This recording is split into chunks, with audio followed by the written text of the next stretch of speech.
Hello everyone, welcome to engineer 7.0। Friends, जैसा कि आप सभी को पता है कि हम लोग डिस्कस कर रहे थे क्वांटम सीरीज के फ्लूइड मैकेनिक्स के बारे में, जो कि हम लोगों ने यूनिट 1 के पार्ट 1 कुछ जो है कि क्वेश्चन को डिस्कस कर लिया है। शेष यूनिट 1 के जो भी क्वेश्चन हैं इंपॉर्टेंट्स, उसको हम इस वीडियो में डिस्कस करने वाले हैं। फ्रेंड्स, अगर अभी तक आपने हमारे चैनल को सब्सक्राइब नहीं किया है तो कृपया चैनल को सब्सक्राइब कर लीजिए, साथ में बेल आइकन को इम्प्रेस कर लीजिए, क्योंकि मैं AK-ट्यूब से रिलेटेड किसी प्रकार का अपडेट इस चैनल के माध्यम से आप तक पहुंचाने का प्रयास करता हूं। तो चलिए स्टार्ट करते हैं। जैसा कि तो फ्रेंड्स, आज यूनिट 1 का नेक्स्ट टॉपिक है एब्सोल्यूट प्रेशर। ठीक है, आज हम समझेंगे कि एब्सोल्यूट प्रेशर और गेज प्रेशर और वैक्यूम प्रेशर में क्या डिफरेंस होता है और कैसा हम मेजर करते हैं। ठीक है, तो जो भी एब्सोल्यूट प्रेशर होता है, एब्सोल्यूट प्रेशर का मतलब एक्चुअल में जब हम प्रेशर जो भी हम मेजर करते हैं, जो भी प्रेशर हम एक्चुअल में मेजर करते हैं, जो एक्चुअल प्रेशर होता है उसे हम एब्सोल्यूट प्रेशर के नाम से जानते हैं। जैसे कि उस जो भी प्रेशर है हम उसे मेजर करेंगे तो कुछ वायुमंडलीय दाब होगा, उसके या तो वायुमंडलीय दाब से हम ऊपर मेजर करेंगे या तो वायुमंडलीय दाब से हम नीचे मेजर करेंगे। ठीक है, तो जो भी हम प्रेशर को मेजर करेंगे वो एब्सोल्यूट प्रेशर है। यानी कि जैसा कि आप एब्सोल्यूट प्रेशर को डिफाइन कर सकते हैं, the actual pressure at a given position is called absolute pressure. यानी कि जिस भी पॉइंट पर आपको प्रेशर मेजर करना है उस पॉइंट पर एक्चुअल में क्या प्रेशर है, वास्तविक में जो मतलब जो भी प्रेशर है आपका, उसे हम एब्सोल्यूट प्रेशर के नाम से जानते हैं। It is measure relative to absolute zero pressure. यानी कि जब हम इसे मेजर करेंगे तो एब्सोल्यूट जीरो प्रेशर या जिसे एब्सोल्यूट वैक्यूम प्रेशर के नाम से भी जानते हैं, एब्सोल्यूट जीरो प्रेशर को हम एब्सोल्यूट वैक्यूम के नाम से भी जानते हैं। तो फ्रेंड्स, सपोज जैसे कि आपको कोई भी प्रेशर मेजर करना है तो वायुमंडलीय दाब हमने मान लिया कि जैसा कि जो हमने ब्लू वाला लाइन ड्रा किया है। ठीक है, जैसे कि सबसे पहले एक लाइन ड्रा कर लेंगे, डाटम लाइन, जिसे हम एब्सोल्यूट जीरो सपोज मान लेते हैं। एब्सोल्यूट जीरो को, जो एब्सोल्यूट जीरो लाइन है, इसे हम एब्सोल्यूट वैक्यूम भी के नाम से भी जानते हैं या एब्सोल्यूट जीरो प्रेशर के नाम से भी जानते हैं। तो सपोज मान लेते हैं ये एब्सोल्यूट जीरो प्रेशर है। इसके ऊपर जो ब्लू लाइन हमने ड्रा किया है ए वाली, ये मान लिया एटमॉस्फेरिक प्रेशर है। एटमॉस्फेरिक प्रेशर आप जानते हैं 101.35 के यानी किलो पास्कल होता है। ठीक है, तो सपोज मान लेते हैं ये हमने ब्लू वाली लाइन ड्रा किया है, ये एटमॉस्फेरिक प्रेशर है। अब एटमॉस्फेरिक प्रेशर से अगर जो आप प्रेशर मेजर कर रहे हैं वो, जैसे कि हमने ब्लू वाला, ठीक है, रेड वाली, जो रेड वाली हमने मेजर किया है डाउनवर्ड, यानी कि नीचे अगर जाता है। ओके, एब्सोल्यूट जो एटीएम है वायुमंडलीय दाब से अगर नीचे आप प्रेशर को मेजर करते हैं, तो जो नीचे अगर प्रेशर को मेजर करेंगे तो इसे हम बोल देंगे vacuum pressure. Okay, vacuum pressure. तो एब्सोल्यूट क्या होगा, तो एब्सोल्यूट मतलब कि टोटल एटमॉस्फेरिक प्रेशर। ओके, और जो हमने मेजर किया एब्सोल्यूट, ऊपर से हमने कुछ मेजर किया, वैक्यूम हो गया, तो शेष वैक्यूअल में इस पॉइंट पर, सपोज यही पॉइंट था, ठीक है, यही पॉइंट था हमारा, इसी पॉइंट पर अब जो है वायुमंडलीय दाब कुछ दिया था, हमने मेजर किया वैक्यूम प्रेशर कुछ भी, ठीक है, रेड वाला, तो ये कितना बचा, ब्लैक वाला, इसी तो हम यही जो प्रेशर होगा क्या हो जाएगा, ये एक्चुअल में प्रेशर हो जाएगा। इसी एक्चुअल प्रेशर को क्या बोलते हैं, एब्सोल्यूट प्रेशर बोलते हैं। ठीक है, तो एब्सोल्यूट प्रेशर का हम फार्मूला कैसे लिख सकते हैं, जैसा कि हम मान लेते हैं कि एब्सोल्यूट P, ठीक है, जैसे कि एटीएम दाब दिया है, ठीक है, एटमॉस्फेरिक प्रेशर से नीचे वैक्यूम प्रेशर, यानी कि P एब्सोल्यूट अगर हम मेजर करें इस केस में तो क्या हो जाएगा आपका टोटल, यानी कि P एटीएम यानी कि एटमॉस्फेरिक प्रेशर, ओके, माइनस करेंगे वैक्यूम प्रेशर, ओके, रेड वाला P वैक्यूम। ओके, ये हो गया आपका एक formula in case of this. Okay, तो ये हो गया एब्सोल्यूट प्रेशर के लिए। अब हम सेकेंड केस देख लेते हैं। अभी तो हमने बताया कि जो वायुमंडलीय दाब था उससे नीचे मेजर करने पर आपका जो है कि एब्सोल्यूट प्रेशर, इस प्रकार वैक्यूम जो नीचे मेजर करेंगे तो वैक्यूम प्रेशर हो गया। अगर आप वायुमंडलीय दाब से ऊपर मेजर करते हैं, जो हमने डॉटेड लाइन दिखाया है, ये है आपका वायुमंडलीय प्रेशर यानी कि एटमॉस्फेरिक प्रेशर। ठीक है, एटमॉस्फेरिक प्रेशर से ऊपर जो रेड हमने बताया है, तो रेड इसे क्या हो, तो इसे हम मेजर किए ऊपर वायुमंडलीय दाब से, तो ये हो गया आपका गेज प्रेशर। ओके, ये हो गया आपका गेज प्रेशर। तो यहाँ पर अगर आपको निकालना है जो है कि एब्सोल्यूट प्रेशर, तो टोटल एब्सोल्यूट यानी कि गेज प्रेशर और प्लस ये वायुमंडलीय प्रेशर दोनों मिला के, यानी कि ब्लैक वाली जो हमने लाइन ड्रा किया यहाँ तक, ये हो गया आपका एब्सोल्यूट प्रेशर। तो यहाँ पर क्या हो जाएगा इस केस में, absolute pressure is equal to P atmospheric pressure plus P यानी कि gauge pressure. Okay, gauge pressure को हम जो है आपका जो गेज प्रेशर होता है इसे हम कैसे डिफाइन करेंगे, तो कुछ या वैक्यूम प्रेशर को कैसे हम डिफाइन कर सकते हैं हम, ये हो गया आपका फार्मूला। ओके, इस फार्मूले का आपको याद रखना है, न्यूमेरिकल में आपका यूज करने की ज़रूरत पड़ेगी। ठीक है, नेक्स्ट हम बात कर लेते हैं कि इसका जो डिफिनीशन क्या होता है, इसे हम डिफाइन कैसे कर सकते हैं। तो जैसा कि आप देख रहे हैं हमने लिखा है फर्स्ट एटमॉस्फेरिक प्रेशर। ओके, वायुमंडलीय दाब, द एटमॉस्फेरिक प्रेशर जो एटमॉस्फेरिक होता है, द एटमॉस्फेरिक जो वायुमंडलीय एयर होता है, ठीक है, एग्जर्ट्स अ नॉर्मल प्रेशर, यानी कि जो भी वायुमंडल है, वायुमंडल में जितने भी एयर्स हैं वो जो अर्थ है, अर्थ के सरफेस पर क्या है एक दाब डालता है, इसी को तो हम बोलते हैं वायुमंडलीय दाब। ठीक है, तो यही आपको डिफाइन करना है, the atmospheric air exerts a normal pressure. Okay, normal pressure upon all the surface with which it is contact and it is known as atmospheric pressure. Okay, atmospheric pressure हम लेते कितना है,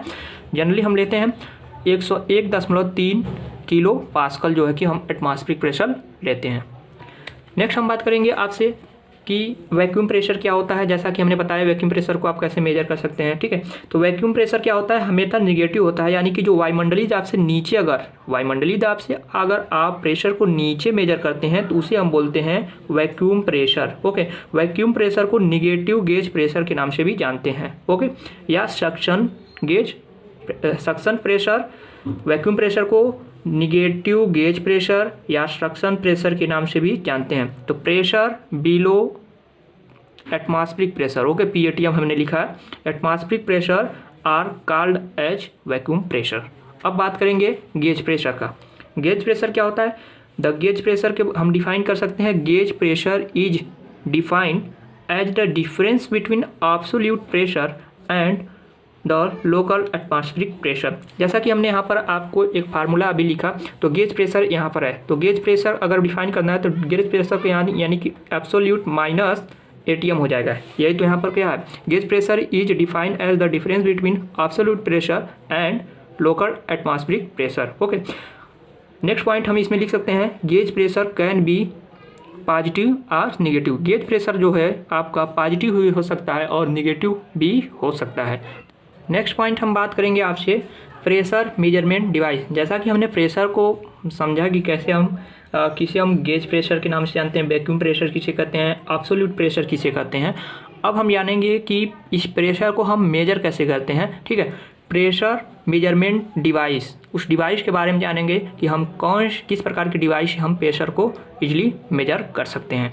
तो प्रेशर को manometer, ठीक है, pressure को मापने वाली जो डिवाइस होती है, या तो हम मैनोमीटर के माध्यम से मेजर कर सकते हैं या तो हम मैकेनिकल गेज के माध्यम से हम मेजर कर सकते हैं। ठीक है, तो मैनोमीटर क्या होता है, मैनोमीटर जैसा कि एक प्रकार का ट्यूब होता है, ठीक है, जिस भी पॉइंट पर आपको जो है कि प्रेशर गेज करना होता है, यानी कि एक जो है कि जो भी फ्लूइड होता है उसमें, यह किसी स्पेसिफिक फ्लूइड के केस में जो है कि जो उसका प्रेशर जो हेड के रूप में आता है, ठीक है, तो उस डिफरेंस को हम मेजर करते हैं। जैसा कि manometer are defined as the device use to measuring the pressure at a point, जिस किसी पॉइंट पर जो आपको जो है कि प्रेशर मेजर करना है इन ए फ्लूइड, ठीक है, बाई बैलेंसिंग द कॉलम। ठीक है, तो कॉलम में कुछ ऊपर जो है कि फ्लूइड जो है कि राइज कर जाएगा, या ठीक है, तो इस जो कॉलम में जो बैलेंसिंग फ्लूइड होगा, आपको उस बैलेंसिंग के केस में जो है कि मैनोमीटर के माध्यम से हम मेजर कर सकते हैं of fluid by the same or another column of the fluid, यानी कि सेम जो भी आपका जो फ्लूइड है, या तो सेम फ्लूइड हो या कोई अदर किसी भी स्पेसिफिक ग्रेविटी का जो है कि फ्लूइड, जैसे कि मरकरी के केस में आप मेजर कर सकते हैं। तो ये जो होता है मैनोमीटर आपका दो प्रकार का होता है, सिंपल मैनोमीटर एक होता है, दूसरा जो होता है आपका डिफरेंशियल मैनोमीटर्स होता है। अभी हम इसके बारे में आगे डिस्कस करेंगे डिटेल से, काफ़ी इंपॉर्टेंट। नेक्स्ट हम बात कर रहे हैं आपसे कि mechanical gauge. Okay, pressure measurement करने के दो डिवाइस होते हैं, एक मैनोमीटर होता है, एक मैकेनिकल गेज होता है। मैकेनिकल गेज हमने बताया, मैनोमीटर हमने बताया 2 प्रकार का होता है, सिंपल मैनोमीटर, ठीक है, और डिफरेंशियल मैनोमीटर। दूसरा मैकेनिकल गेज क्या होता है, एक प्रकार का मैकेनिकल इंस्ट्रूमेंट होता है, जैसा कि mechanical gauge are defined as the device use for measuring the pressure by balancing the fluid column by the spring, okay, या डेड वेट। वेट के जो भी प्रेशर होता है उसे हम वेट करते हैं, ठीक है, वेट करते हैं, आप बैलेंसिंग करते हैं स्प्रिंग के माध्यम से। इसके फॉर्म में जो है कि हम इस प्रकार का डिवाइस बनाया जाता है, तो ये मैकेनिकल गेज के अंदर में आता है। बेसिकली कौन कौन से प्रकार के मैकेनिकल गेज होते हैं, तो डायफ्राम प्रेशर गेज होता है, ठीक है, बॉर्डन ट्यूब प्रेशर गेज होता है, डेड वेट प्रेशर गेज होता है, बिलोज प्रेशर गेज होता है। ये 4 प्रकार के हैं। तो बस ये डिफाइन करने के लिए हो सकता है आपसे पूछे, ज़्यादा इसमें डिटेल्स में नहीं पूछता है क्योंकि ये हायर लेवल का हो जाता है, ठीक है। तो बस आपसे डिफाइन, बाकी जो इसके बारे में है डिटेल्स में हम कुछ डिस्कस कर रहे हैं। तो जैसा कि आप देख रहे हैं, फर्स्ट हम डिस्कस करने वाले हैं आपसे सिंपल मैनोमीटर, ओके। तो सबसे हमने बताया कि सिंपल मैनोमीटर यहाँ पर था। तो सिंपल मैनोमीटर क्या होता है, simple manometer consist of a glass tube, एक प्रकार का ट्यूब होता है ग्लास का, ठीक है, having one of its end connected to a point where pressure is to be measured. जिस भी पॉइंट पर आपको प्रेशर मेजर करना है, जैसे कि एक प्रकार का ट्यूब है, आपको समझाने के लिए मैं बता रहा हूँ। सपोज कोई भी पाइप है, उसमें फ्लो कर रहा है, जिस भी पॉइंट पर आपको प्रेशर जो है कि मेजर करना है, उस पॉइंट पर इसका एक सिरा, एक एंड है ये वाला और दूसरा इधर वाला, ठीक है। तो किसी एक एंड को आप वहाँ पर ज्वाइंट कनेक्ट कर देंगे और दूसरा वाला इंड जो होगा आपका एटमॉस्फेरिक में ऐसे ओपन होगा। तो ये हो गया आपका मैनोमीटर का जो है कि सिंपल मैनोमीटर यही कह रहा है, ठीक है। A simple manometer consist of a glass tube having one of its end connected to a point where pressure is to be measured, okay, and other end remain open to atmosphere, okay. तो जैसा कि हम देख लेते हैं यहाँ पर figure के माध्यम से समझ लेते हैं। तो सिंपल मैनोमीटर भी कई प्रकार के होते हैं, जैसे कि फर्स्ट आपको हमने बताया है कि पीजोमीटर, ठीक है। पीजोमीटर क्या होता है, तो पीजोमीटर जो होता है, जैसे कि ये है एक पाइप, ठीक है, कोई भी एक प्रकार का पाइप है, जैसे कि आप ऐसे समझ सकते हैं, ठीक है। जैसे कि कोई हम बता दे रहे हैं आपसे कि पाइप है, उसका क्रॉस सेक्शन आप दे रखा है, ठीक है। जैसे कि एक कोई पाइप है, ठीक है, जैसे ये कोई पाइप है, 3D में हम बता दे रहे हैं, ठीक है, ये प्रकार का कुछ कोई पाइप है, ठीक है। तो आपको इस पॉइंट पर या किसी भी पॉइंट पर यहाँ पर मान लीजिए प्रेशर मेजर करना है, तो ये जो है आप इसको आप यहाँ पर ज्वाइंट कर देंगे। तो हमने यही जो है क्रॉस सेक्शन पाइप का लेकर, यानी कि यहाँ पर क्रॉस सेक्शन यहाँ पर काटेंगे तो क्रॉस सेक्शन फॉर्म में दिखेगा कुछ इस प्रकार से, ठीक है। तो वही हमने जो ज्वाइंट किया है। तो ये हो गया आपका, ये हो गया पीजोमीटर, और इसे हम एक सिरा जो कि हमने बताया सिंपल मैनोमीटर का, इसका एक एंड पर जोड़ दिए हैं पॉइंट ए पर, इसी पर हमें प्रेशर मेजर करना है, ठीक है, इसके लिए। और दूसरा सिरा आपका जो है कि ओपन एंड में एटमॉस्फेयर में ओपन है, ठीक है। सपोज जैसे ही आपने इसे ज्वाइंट किया तो इसमें से जो प्रेशर जो भी फ्लूइड इसमें फ्लो कर रहा है, इसकी कुछ प्रेशर होगा, तो प्रेशर जो है इस ट्यूब के माध्यम से कुछ ऊपर तक राइज कर जाएगा, यानी कि कुछ मान लेते हैं ये एच हाइट तक जो है राइज किया। तो एच फॉर्म यानी कि जो है कि हेड के फॉर्म में ये जो है कि राइज किया है। इसी राइज के हेड के फॉर्म में, तो इसे हम प्रेशर का फार्मूला होता है PA इक्वल टू रो, जो है कि डेंसिटी है इस फ्लूइड का जो फ्लो हो रहा है, और G स्पेस उसके बाद इंटू H, ओके। तो रो G H आपका ये हो गया इस केस में, पीजोमीटर के केस में जो है कि आपका फार्मूला। इससे आप न्यूमेरिकल जो भी आएगा आप इसे सॉल्व कर सकते हैं। सेकंड जो होता है आपका वो होता है यूट्यूब मैनोमीटर, हमने लिखा है यूट्यूब के फॉर्म में होता है, सेम है मैनोमीटर, ये पीजोमीटर है। उसके बाद से सिंपल मैनोमीटर का एक यूट्यूब मैनोमीटर होता है, ठीक है। यूट्यूब मैनोमीटर इसे क्यों बोलते हैं, क्योंकि ये यू फॉर्म में होता है, ठीक है। यूट्यूब मैनोमीटर यू फॉर्म में है। बेसिकली यूट्यूब मैनोमीटर को हम पीजोमीटर का एक जो है कि मॉडिफिकेशन फॉर्म है, जैसा कि मतलब इजीली कोई भी बहुत कम प्रेशर को जो है कि ये उतना स्पेसिफिक नहीं मेजर कर सकता है, लेकिन यूट्यूब मैनोमीटर होता है उतना जो है कि कम प्रेशर को भी इजीली मेजर कर सकता है, ठीक है। तो जैसा कि आप देख रहे हैं, सपोज पॉइंट P पर B है, वही पाइप है, ठीक है, और यू फॉर्म में है, यहाँ से आप देख रहे हैं यू फॉर्म में, ठीक है, यू फॉर्म में है, इस कारण से इसे U2 मैनोमीटर बोलते हैं, ठीक है, U2 मैनोमीटर इसे बोलते हैं। ऐसे केस में सपोज जो पाइप में फ्लो हो रहा है फ्लूइड, उसका जो रेड कलर से हमने दर्शाया है। इसमें क्या होता है, किसी स्पेसिफिक प्रकार के, जैसे कि अगर क्या है पाइप में अगर वाटर फ्लो हो रहा है तो वाटर का जो डेंसिटी होता है बहुत कम होता है। ऐसे केस में जो ये वाला जो दूसरा इसका जो स्पेसिफिक ग्रेविटी है S1, सपोज हम मरकरी ले लेते हैं, मरकरी के ले लेते हैं क्योंकि इसका जो होता है स्पेसिफिक ग्रेविटी सबसे ज़्यादा होता है। ऐसे केस में जो ट्यूब की जो है कि काफ़ी लंबा ज़रूरत नहीं पड़ेगा, ठीक है।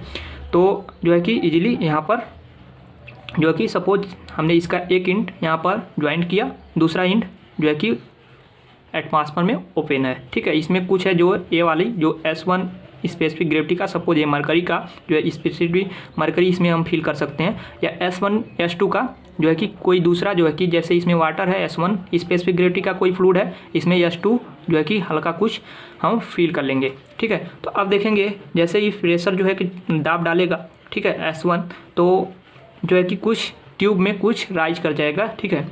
इस प्रकार से राइज करने पर हम एक डाटम लाइन इसे जो कि ड्रा कर लेते हैं, जैसे कि डाटम लाइन इसको ड्रा कर लिए ए और ए डैश, ओके। इस डाटम लाइन से जो है कि ऊपर, जैसा कि हमने अभी बताया कि आपको एक एब्सोल्यूट प्रेशर था, उसके ऊपर जो मेजर कर रहे थे तो पॉजिटिव, नीचे डाउनवर्ड। ऐसे केस में यहाँ भी अगर आप इस डाटम लाइन से ऊपर प्रेशर मेजर कर रहे हैं तो चिन्ह जो है साइन कन्वेंशनल आपको पॉजिटिव लेना है। अगर डाटम लाइन से नीचे अगर प्रेशर को मेजर कर रहे हैं तो आपको निगेटिव लेना है, ओके। इस जो है कि ट्रिक को आपको ध्यान रखना है, ठीक है। तो क्या हुआ है, जैसे कि हमने यहाँ पर लाइन ड्रा किया, सबसे पहले मान लेते हैं इस पॉइंट सेंटर से H1 डिस्टेंस पर जो है कि S1 स्पेसिफिक कलर फ्लूइड है, इसकी हाइट, ओके। और इस हाइट से जो है यहाँ तक की जो हाइट है H2 इसको मेजर कर लेंगे, दूसरा स्पेसिफिक ग्रेविटी वाला है, ठीक है। तो इसको हम एक साइड में और इसको एक साइड में, यानी कि लेफ्ट और राइट लिम्ब में जो है कि दोनों को एक दूसरे के इक्वल कर देंगे, यानी कि pressure in left limb, pressure in right limb. Left limb में क्या प्रेशर है, तो डाटम लाइन से ऊपर हमने बताया सबसे पहले बी पर कोई प्रेशर होगा, हमको यही तो फाइंड आउट करना है। सपोज हमने प्रेशर मान लिया है बी पर P, ओके। तो P प्रेशर इसी पर तो मेजर करना है, तो P हम मान लिए प्रेशर, तो P प्लस डाटम लाइन से ऊपर है तो पॉजिटिव लेंगे, यानी कि प्लस ρ1 स्पेसिफिक डेंसिटी है इसका G इंटू H1, ओके। H1 is equals to pressure in जो है कि राइट लिम्ब, ओके। तो राइट लिम्ब में क्या है, इसका जो है कि डेंसिटी R2 हो जाएगा, ρ2, ठीक है, ρ2 है इसका डेंसिटी, S2 ये स्पेसिफिक ग्रेविटी है, ρ2 हम सामने मान लेते हैं डेंसिटी हो जाएगा, तो ρ2 G इंटू H2 जो है कि हाइट, ठीक है। इस प्रकार दोनों एक दूसरे के इक्वल कर देंगे, pressure in left limb, pressure in right limb, okay. इसके बाद से जो है कि हम हल करेंगे जब, तो P का वैल्यू आपको मिल जाएगा, ठीक है। इस फार्मूले पर हम हल कर सकते हैं। ये हो गया आपका U2 मैनोमीटर। नेक्स्ट हम बात कर लेते हैं कि सिंगल कॉलम मैनोमीटर, ठीक है। जैसे कि आप देख पा रहे हैं, जैसे कि बहुत ही कम स्पेसिफिक ग्रेविटी का इसका मॉडिफिकेशन रूप है सिंगल कॉलम मैनोमीटर, ठीक है। थर्ड वाला single column manometer, it is a modified form of U2 manometer, okay. U2 manometer का एक मॉडिफाइड फॉर्म है इन विच और reservoir having a large cross section area, यानी कि 100 टाइम्स होता है उस ट्यूब के, ठीक है, as a compare to the area of tube, okay, is connected to one of the limb of end of the manometer. जैसा कि आप देख पा रहे हैं ये दो प्रकार का हो सकता है, वर्टिकल सिंगल कॉलम मैनोमीटर, ठीक है। इसके केस में फार्मूला आपका PA आपको मेजर करना है, तो H2 ρ2 G minus H1 ρ1 G। जैसे pressure in left limb right limb, ऐसे करके इसमें भी हम सॉल्व कर सकते हैं। बेसिकली आप यहाँ पर देख पा रहे होंगे, बस यहाँ पर क्या दिया रखा है आपका जो है कि एरिया ए बढ़ा दिया है, ठीक है, एरिया यहाँ पर बढ़ा दिया है। U2 मैनोमीटर का ही जो है मॉडिफिकेशन रूप है, सेम है। यहाँ पर डाटम लाइन ड्रा कर लेंगे, डाटम लाइन H1 यहाँ पर देख रहे हैं, ठीक है, डेल्टा H कुछ ये डिफरेंस है, ये H2 है यहाँ से, ठीक है। इसका जो स्पेसिफिक डेंसिटी अलग है, इधर वाले का वाटर का जो भी है अलग है। तो इस फॉर्म में जैसा कि pressure in left limb, pressure in right limb, इसके माध्यम से इस पर फार्मूले जो है कि क्वेश्चन काफ़ी कम आते हैं। बस आपको मैं फार्मूले बेसिकली, अगर हो सकता है कि ये जो कि वर्टिकल था। दूसरा फॉर्म इसका जो होता है, हम नॉलेज के लिए आपको बता दे रहे हैं, हो सकता है आ भी जाए। तो ये हो गया इंक्लाइन। इंक्लाइन के फॉर्म में क्या होता है, प्रेशर एट पॉइंट ए पर आपको ज्ञात करना है। तो इसको फार्मूले को याद कर लीजिएगा, L sin theta into ρ2g minus H1 ρ1 g। ρ2 किसको मानना है, यानी कि आप देख रहे हैं इधर वाले को, ठीक है। रेट वाले अगर इधर वाले को मानते हैं तो ρ2 हो गया, यानी कि जिसका डेंसिटी अधिक हो वो, यानी कि अधिक वाला पहले है ρ2, और ये है आपका वाटर यानी कि H1 ρ1 g। ओके, तो ये फार्मूले आपको याद करना है। नेक्स्ट जो काफ़ी इंपॉर्टेंट है, इस पर काफ़ी ज़्यादा क्वेश्चन आते हैं, वो है डिफरेंशियल U2 मैनोमीटर। ओके, उसे हम आपको बता दे रहे हैं, जैसा कि हमने इसको बता दिया आपको, ठीक है। ये भी आपको फार्मूले बता दिया। इस पर ज़्यादा कुछ आता नहीं है क्वेश्चन, तो मैंने इसको ज़्यादा डिटेल्स में डिस्कस ना करते, शार्ट में आपसे डिस्कस किया। नेक्स्ट हम बात कर रहे हैं आपसे कि डिफरेंशियल मैनोमीटर होता क्या है। डिफरेंशियल मैनोमीटर बेसिकली जो, जैसा कि हमने आपको बताया, यहाँ पर आपने पढ़ा होगा, यहाँ पर सिंपल मैनोमीटर, ये सारे जो चार फॉर्म हमने बताया, पीजोमीटर और रीट्यूब मैनोमीटर, और रीट्यूब मैनोमीटर का सुधरा हुआ सिंगल कॉलम वर्टिकल मैनोमीटर और इंक्लाइन मैनोमीटर, ठीक है। तो ये सारे तो ये सिंपल मैनोमीटर ओके। लेकिन जो सेकेंड था आपका डिफरेंशियल मैनोमीटर, यानी कि डिफरेंस बताना है कि दो पाइप पर किसी दो बिंदु पर प्रेशर, जैसे कि एक पॉइंट यहाँ पर है, दूसरा पॉइंट यहाँ, इन दो पॉइंट के बीच आपको प्रेशर मेजर करना है, तो दोनों के बीच डिफरेंस क्या है, तो यानी कि डिफरेंशियल मैनोमीटर का हम यूज करते हैं इसके लिए। तो डिफरेंशियल मैनोमीटर क्या होता है, यूट्यूब फॉर्म में होता है, ठीक है, यूट्यूब फॉर्म में, ठीक है। यूट्यूब मैनोमीटर के फॉर्म में ही होता है, जैसा कि आप यहाँ पर देख पा रहे हैं। डिफरेंशियल मैनोमीटर दो प्रकार के होते हैं, यूट्यूब डिफरेंशियल मैनोमीटर, और दूसरा जो होता है इन्वर्टेड यूट्यूब मैनोमीटर। ओके, या तो इन्वर्टेड कर दिया गया और ये यूट्यूब मैनोमीटर है, तो इसका इन्वर्टेड फॉर्म है, दो फॉर्म में है। तो ऐसे दो फॉर्म में आपको मेजर करने की ज़रूरत पड़ सकती है। तो जैसा कि मान लीजिए एक पाइप है ए, जिसका क्रॉस सेक्शन ए है, पॉइंट ए पर आपको प्रेशर मेजर करना है, ठीक है। दूसरा पाइप है, उसका भी डेंसिटी कुछ अलग है, ρ3 हमने लिखा है, और इसका डेंसिटी ρ1, इसका ρ3, और ये है जो कि पॉइंट बी पर प्रेशर और पॉइंट ए, दोनों के बीच डिफरेंस कितना है, प्रेशर का डिफरेंस कितना है इन ए और बी के बीच, इसे हमें मेजर करना है, ठीक है। तो इसके लिए हम क्या करेंगे, तो इसमें जैसा कि हमने बताया, यहाँ पर कोई भी तीसरा जो कि मरकरी के केस में, क्योंकि मरकरी का ज़्यादा होता है, इस कारण से मरकरी बेसिकली हम यूज करते हैं प्रेशर मेजर में, ठीक है। तो स्पेसिफिक डेंसिटी ज़्यादा होने के कारण, तो मान लीजिए ρ2 इसका हो गया स्पेसिफिक डेंसिटी यानी कि मरकरी का, ठीक है। अब इसमें हमने प्रेशर मेजर किया, जैसे कि दोनों पॉइंट पर एक सिरा इधर, उसमें क्या था, एक सिरा जो है कि सिंपल मैनोमीटर में ओपन होता है था एटमॉस्फेयर में, दूसरा इसमें क्या है, दोनों सिरा जो है कि दो बिंदु पर कनेक्टेड होंगे, ठीक है। तो यहाँ पर आप देख रहे हैं हमने कनेक्टेड किया है। सपोज इसका जो डेंसिटी है वाटर यहाँ तक आया हुआ है, और अगेन एक थर्ड जो रेड हमने कुछ हल्का किया है, रेड और ब्लू का, ठीक है। तो ये है ρ2 डेंसिटी का, जो कि सपोज मान लेते हैं मरकरी है, और इसमें जो है कि तीसरा ρ3 यानी कि तीसरे डेंसिटी का है, वाटर इसमें फिलअप किया है हमने। इसका डिस्टेंस मान लिया y, इसका जो है कि x, और x डैश जो है कि हमने बताया आपको कि यहाँ से आपको डाटम लाइन खींचना है। डाटम लाइन कैसे खींचेंगे कि डाटम लाइन के नीचे एक तरफ जो है कि दोनों जो है कि सिमेट्रिकल हो, ठीक है। आप देख पा रहे हैं अगर सिमेट्रिकल के इधर और इधर दोनों इक्वल्स होगा, यहाँ पर देखिए इसके ऊपर दोनों इक्वल्स हैं, तो इसके नीचे और इसके ऊपर जो है कि हम प्रेशर, यानी कि pressure in left limb, pressure in right limb, pressure in left limb, pressure in right limb.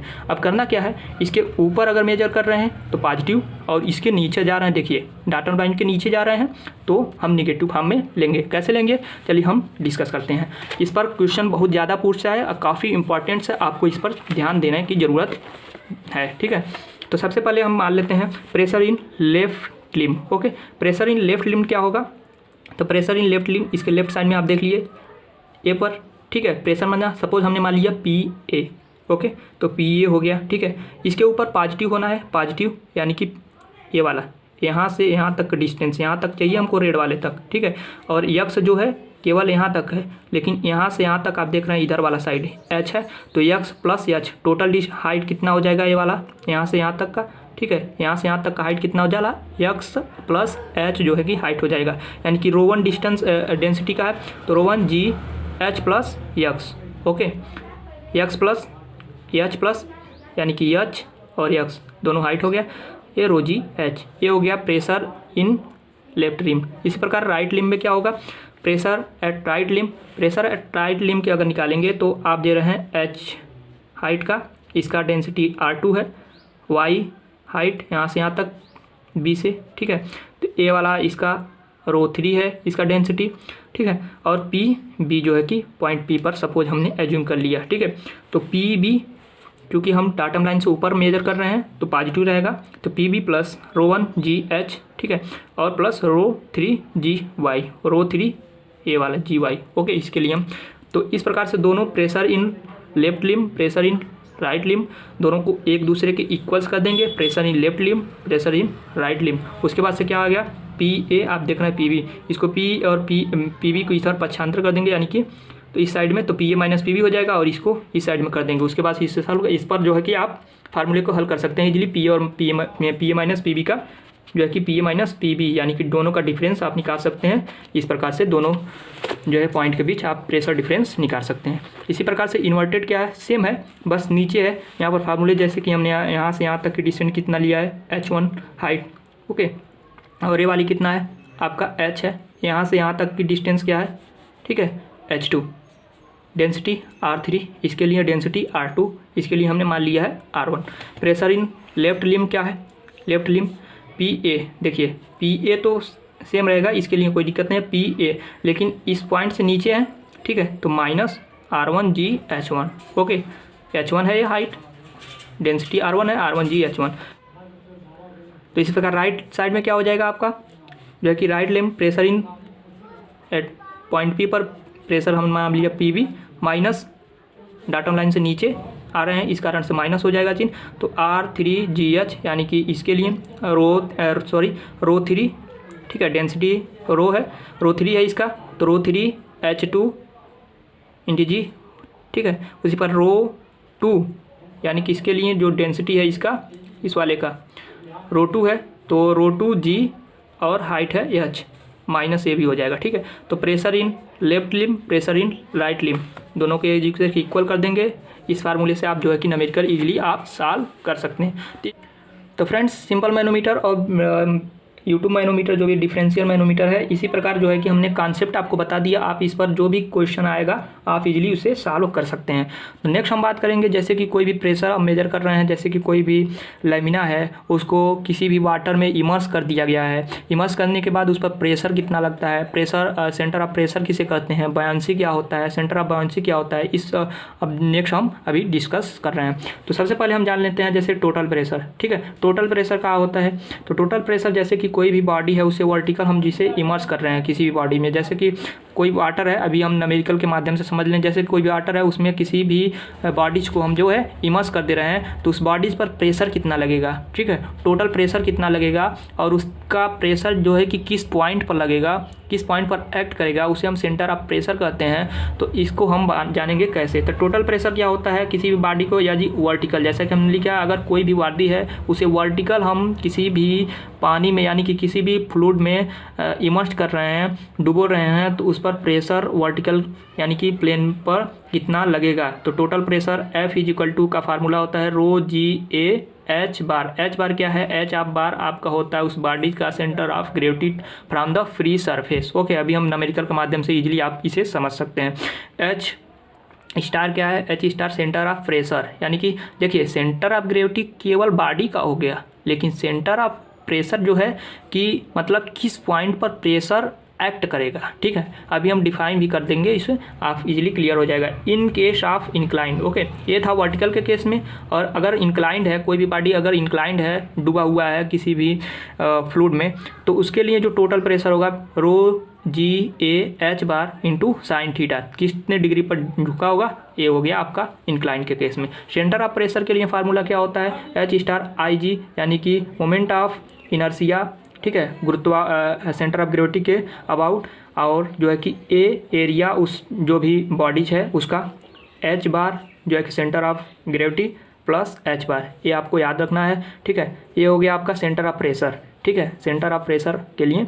In case of incline के लिए IG sin² theta upon AH बार प्लस H बार। इसे आपको जो है कि चारों फार्मूले अभी याद करना है। अभी हम जो है कि आपको न्यूमेरिकल के माध्यम से इजीली समझ पाएंगे। नेक्स्ट, तो सेंटर ऑफ बायंसी क्या होगा, तब बायंसी के बारे में हम डिफाइन कर रहे हैं। तो when ever a body is immerse full और पार्शियल, जब किसी बॉडी को हम किसी भी वाटर में इमर्स करते हैं या तो पार्शियली इमर्स करेंगे या तो फुल्ली, ठीक है, in a fluid it is subjected to an upward force, तो इस पर एक अपवर्ड फोर्स जनरेट होता है, ठीक है, विच टेंड्स टू लिफ्ट, तो जो है कि इट अप, ठीक है, जो इसे ऊपर रहने की जो है कि प्रयास करता है। दिस टेंडेंसी, यह प्रक्रिया जो होती है for an immerse body to be lifted up in the fluid due to an upward force opposite to the action of gravity, जैसे कि कोई भी बॉडी होगा उसका जो एक्शन ऑफ ग्रेविटी होगा डाउनवर्ड होगा और डाउनवर्ड के अपोजिट डायरेक्शन में एक अपवर्ड फोर्स एक्ट करेगा, उसी अपवर्ड फोर्स को तो हम सेंटर ऑफ बायंसी यानी कि बायंसी फोर्स कहते हैं, ठीक है, तो is known as buoyancy. Okay, इसे आप इस प्रकार से डिफाइन कर सकते हैं। नेक्स्ट हम बात करते हैं सेंटर ऑफ बायंसी। तो उस बायंसी सेंटर ऑफ बायंसी क्या होता है, it is define as the point through which the force of buoyancy is suppose to act, जैसे कि जो कि बायंसी फोर्स जनरेट होगा वो किस पॉइंट पर एक्ट कर रहा है, उस पॉइंट को हम सेंटर ऑफ बायंसी कहते हैं। ओके, अभी हम फिगर के माध्यम से काफ़ी इजीली हम समझ पाएंगे।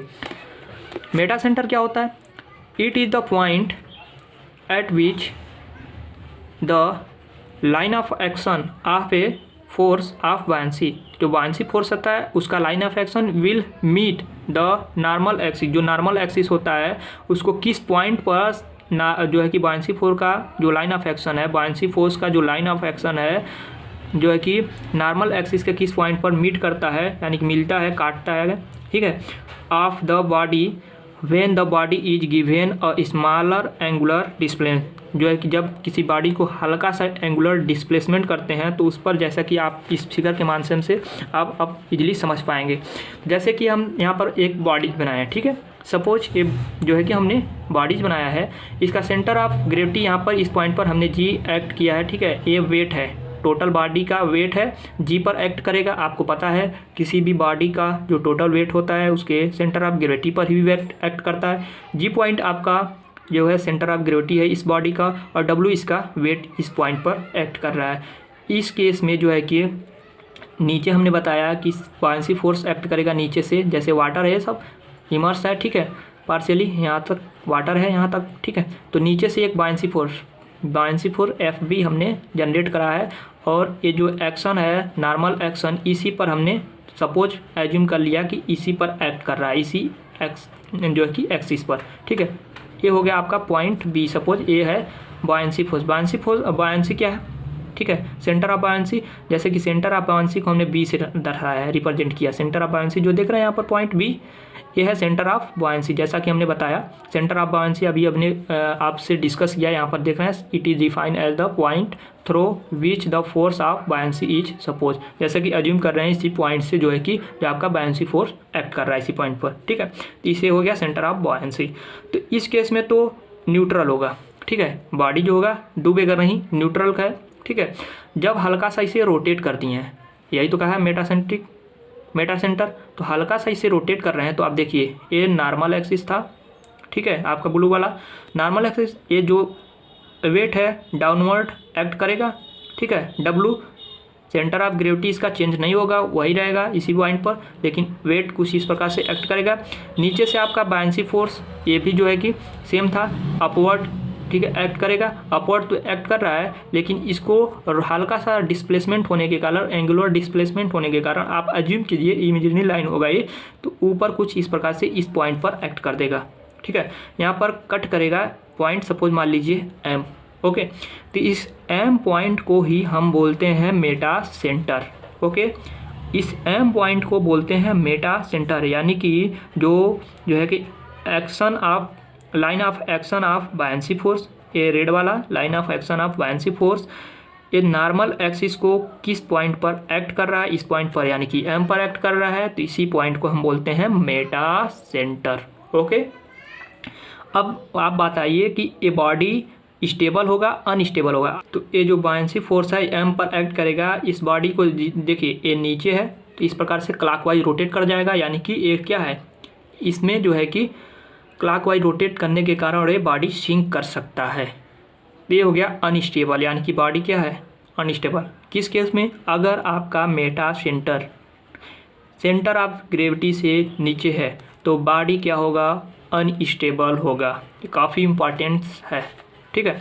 नेक्स्ट केस क्या हो सकता है? अगर हल्का आपने जो है कि रोटेट किया है, इसको भी हमने रोटेट किया, तो ये भी तो केस बन सकता हो सकता है ज़्यादा आपने रोटेट कर दिया तो ऐसे सेंटर ऑफ जो है कि मेटा सेंटर नीचे एक्ट करता है सेंटर ऑफ ग्रेविटी से, और हल्का रोटेट किया हो सकता है मेटा सेंटर ऊपर बने, ठीक है।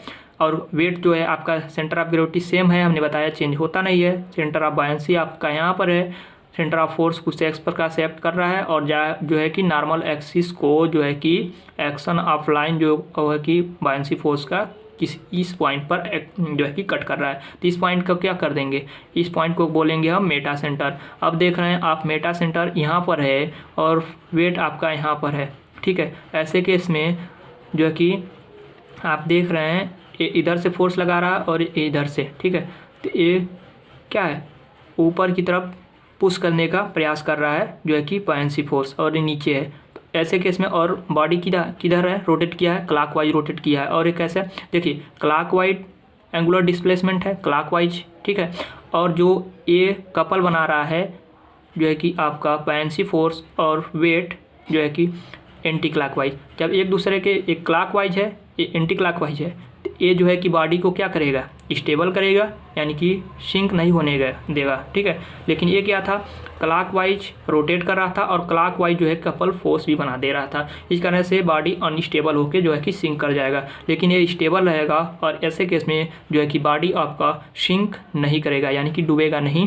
और ऐसे केस में तब क्या होता है? यानी कि स्टेबल बॉडी कब होती है? जब मेटा सेंटर आपका सेंटर ऑफ ग्रेविटी से ऊपर हो, यानी कि बॉडी अगर तभी आपका स्टेबल रहेगा जब मेटा सेंटर आपका सेंटर ऑफ ग्रेविटी से ऊपर होगा। इसका एग्जाम्पल क्या है? जैसे कि जहाज जो भी नाव होती है क्यों नहीं डूबता है? यही सब जो है कि जो मेटा सेंटर उसका ऊपर बनना चाहिए सेंटर ऑफ ग्रेविटी से। ओके, नेक्स्ट हम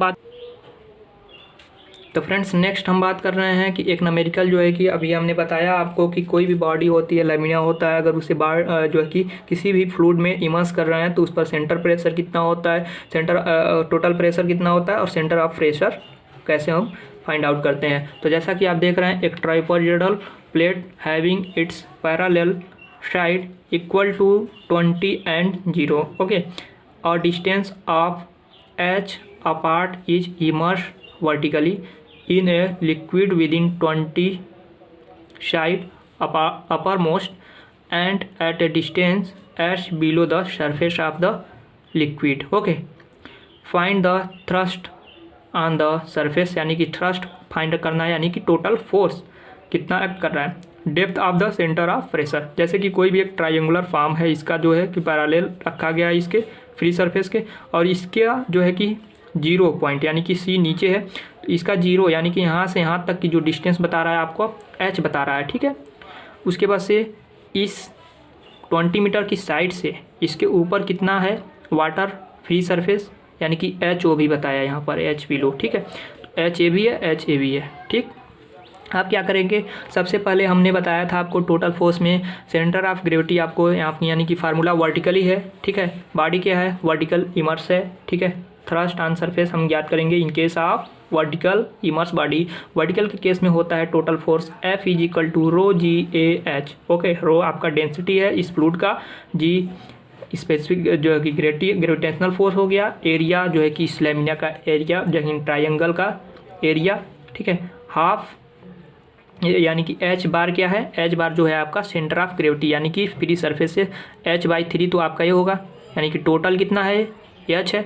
तो यहाँ से कुछ यहाँ पर आप जानते हैं ट्रायंगल के फॉर्म में, यानी कि यहाँ तक, यहाँ से यहाँ तक, बेस से यहाँ तक कितना होगा? h/3 होता है, ठीक है। जब h/3 बेस से होता है तो टोटल ये भी तो h जोड़ना है, यानी कि h प्लस h/3 आपका, यानी कि h प्लस h/3 यानी कि h बार हो गया है। तो rho G area half h into 20, okay, triangle का area into h plus h bar हो गया आपका centre of gravity free surface से, ओके।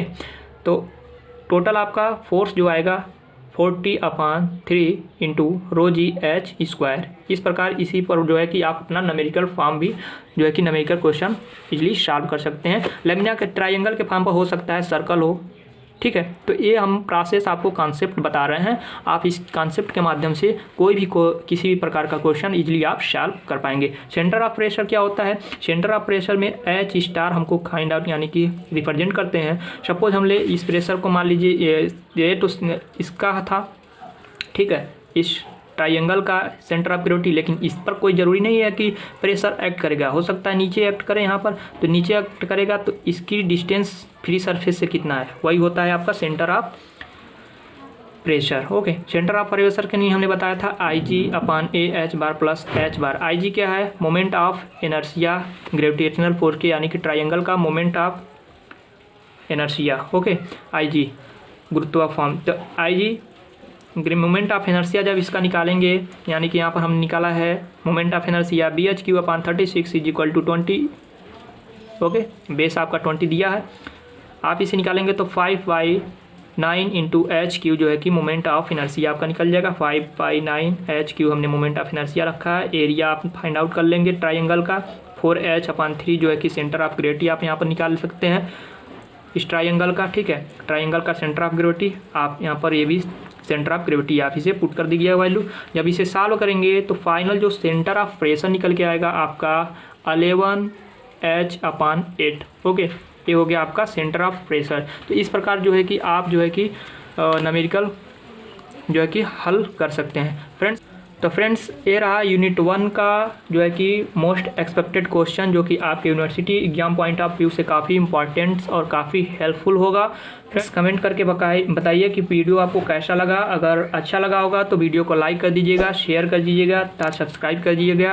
नेक्स्ट यूनिट के साथ हम मिलते हैं नेक्स्ट अपडेट में, तब तक के लिए थैंक यू वेरी मच।